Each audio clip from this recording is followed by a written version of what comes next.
Para itong pag-ehersisyo ng kalamnan. Kung mas ginagamit mo, mas lalakas ito.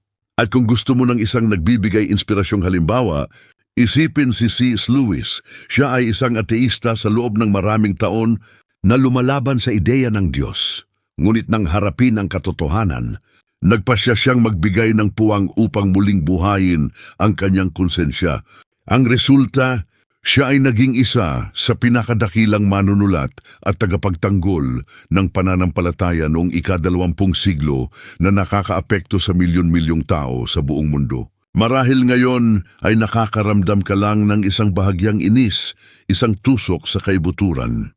Huwag mong baliwalain iyan. Iyan ang patunay na mayroon pang buhay, mayroon pang sensibilidad na maaaring bawiin. Nagsisimula ang pagpapanumbalik kapag nagpasya kang tumigil sa pagbibigay katwiran sa mali at magsimulang tumugon sa alam mong tama. At maniwala ka, ang kapayapaan na dumarating pagkatapos niyan ay isang bagay na walang natatagong pagkakasala ang maiaalok. Mayroong isang limitasyon na kakaunti ang nakikilala hanggang sa huli na ang lahat, ang punto ng hindi na makakabalik. Para itong sa Talon ng Niagara, kung saan may lugar na kilala bilang punto lampas sa pagtubos.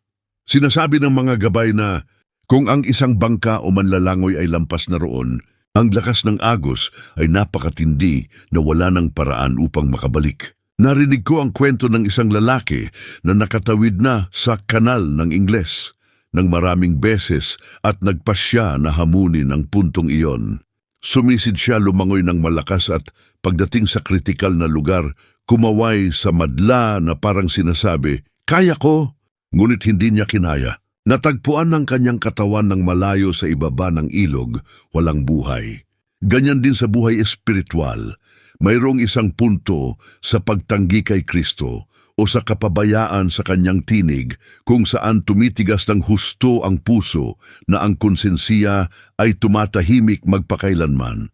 Ang panganib ay bago umabot sa puntong iyan, lahat ay tila normal.